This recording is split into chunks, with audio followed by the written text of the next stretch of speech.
নমস্কার বন্ধুরা, আমি মৌসুমী বলছি। আমার চ্যানেলে সবাইকে স্বাগত জানাই। আজ আমি দেখাবো জবা গাছের কেয়ারিং করা।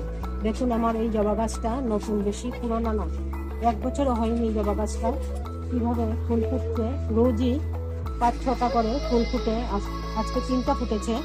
দেখুন, ভর্তি আগায় আগায় কলি, এইদিকে কলি, এই সাইডে কলি। আমি কী করে গাছের মধ্যে ফুল ফুটাই আর কলি নিয়ে আসি, আজকে আমি এইটার দেখাবো কেয়ারিংটা, তাই আপনারা দেখতে থাকুন।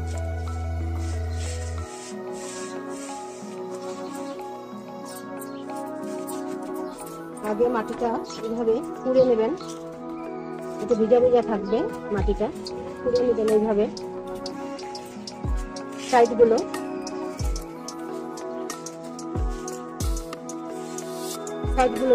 এইভাবে খুঁড়ে নেবেন। খুঁড়ে নিয়ে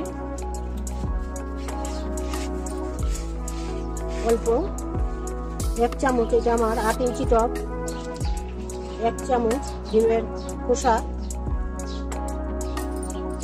ডিমের খোসার মধ্যে প্রচুর ক্যালসিয়াম থাকে, যেটা শিকড় বৃদ্ধি করবে, উর্বর করবে শিকড়কে, মাটিকে। আর 1 চামচ চা পাতি দিচ্ছি। চা পাতির মধ্যে প্রচুর পরিমাণে নাইট্রোজেন থাকে, ক্যালসিয়াম থাকে, ফসফরাস থাকে।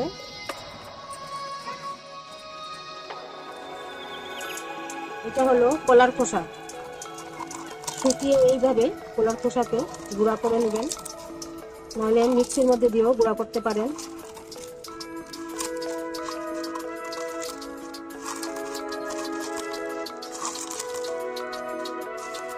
এইভাবে কলার খোসাগুলো দিয়ে দেবেন চারিদিকে।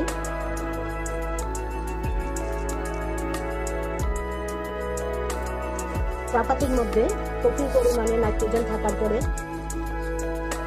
পাতাগুলো সবুজ হবে, ডালপাতা প্রচুর পরিমাণে বের হবে।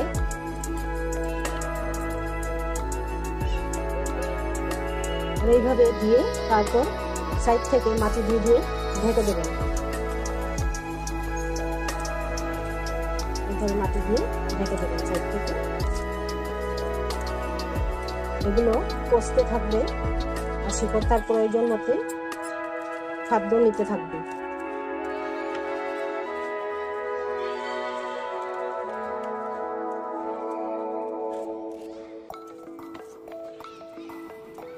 আমি এখন স্প্রে করব।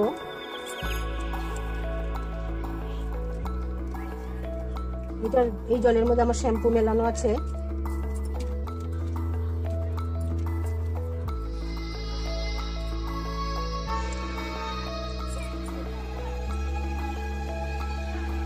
জল দিয়ে দিলাম।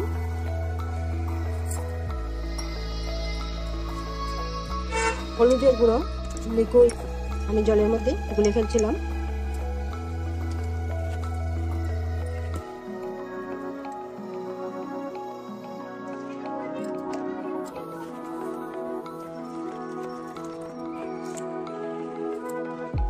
আপনারা ছেঁকে দিবেন, নাহলে স্প্রে বোতলটা নষ্ট হয়ে যেতে পারে।